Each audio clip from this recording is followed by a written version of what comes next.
Good evening, ladies and gentlemen. I'd like to thank you all for joining me, Brian Blaylock, with today's episode, Changing Your Mind. The first part of what we're going to talk about of changing your mind is to exist as a particular personality, a particular thing, a particular entity.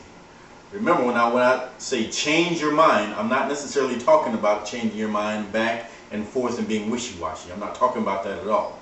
What I'm talking about is changing from your own present mental state into what you want to be, okay? What you choose to be, what we have to be, okay? Change from where you are to where you want to go. First part of that is to exist as. Get up in the morning and exist as what you want to be. Walk to the mirror. Say it 100, 1,000 times. It doesn't matter what it is. How many ever times you need to say it. Put in your mind of where you want to go. Remember, we talked about on the last episode of having one, maybe two topics at most. 3, 4, it's not going to work. Keep your mind directed. Keep your mind focused on that end state. Get up, see yourself. Go through the day.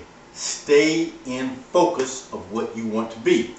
The second thing that we're going to talk about is action.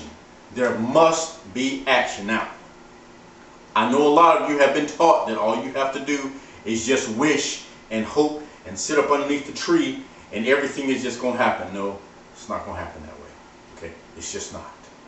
There must be action. There must be performance. Okay? You must work to have what you want.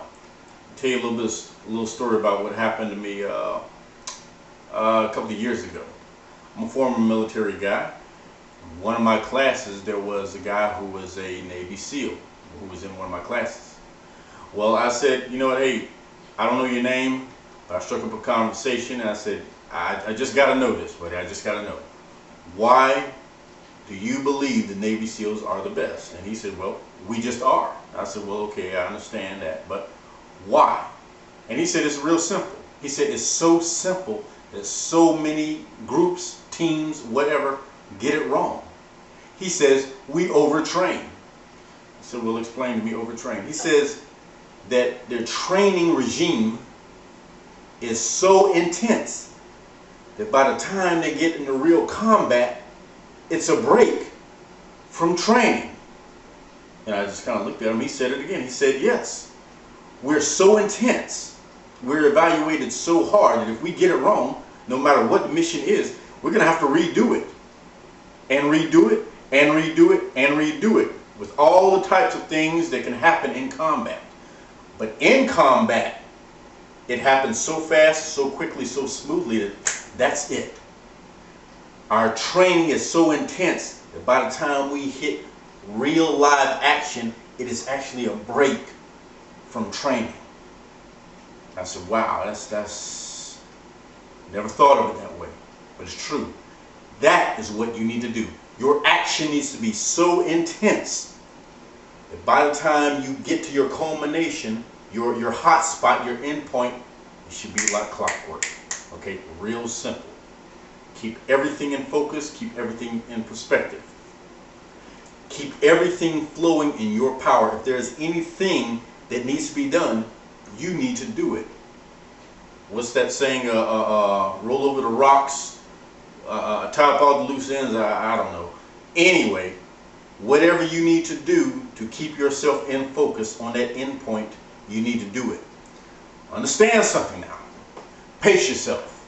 Now, I know we have all these lofty goals. We want to run marathons. We want to drop 100 pounds in 30 days. I know all of that, okay? But I'm going to go ahead and tell you something. If you want to win the marathon, the world's fastest marathon, but you can't run 10 feet, okay, it's not going to do you a whole lot of good. Pace yourself. It might be best for you to walk those first 10 feet, then walk those first 20 feet, and then probably try to jog those first 20 or 30 feet, and then somewhere into the future, get yourself up to a mile, 2 miles, whatever you need to do. If you want to drop some weight, like some of us here in America need to do, let's just go ahead and call it out what it is. We're going to need to pace ourselves. Now, you know, if you've been stuffing your face with hot dogs, hamburgers, and everything up under the sun, you might need to slow it down and get you a little bit of fruit and vegetables. Understand what I'm saying? Keep yourself at a slow pace, but not so slow that it's not even working. Remember what we talked about last time, entering into no man's land territory. Go beyond what you have done and go into that gray area where you don't really know exactly if you're doing well or not, but you know you're farther than what you used to do. That's where you need to be, but I need you to stretch that no man's land area. I need you to stretch that territory. If you sweat in a workout, I want you to sweat a little bit more. If you go 30 minutes on the treadmill, or like me on the elliptical, why don't you push it up to 45? Okay, if you're at a certain RPM, why don't you raise those RPMs a little bit at a time? Pace yourself. Now the third and final thing that we are going to talk about is own it. Make sure that you own whatever you want. Keep possession of it. Take possession of it. It is yours. Write it down. Here's another concept. Write your history. Write your history. As if a loved one was at your funeral and just saying, hey, you know what? This guy, this girl was the greatest under the sun because this is what they went out to do and this is what they did. Go ahead and write your history with your culmination point. And the final thing, ladies and gentlemen, guess what? In today's economy, you're going to love to hear this. It's all free. Yes, indeed, it is all free. All I'm asking you to do is to change your mind from its present state. If you are unhappy with what you are, what you have, whatever your station in life is, change it. But at the same time, you've got to stay on it. And like I said, it's all free. I'm Brian Blaylock. I'd like to thank you for joining me.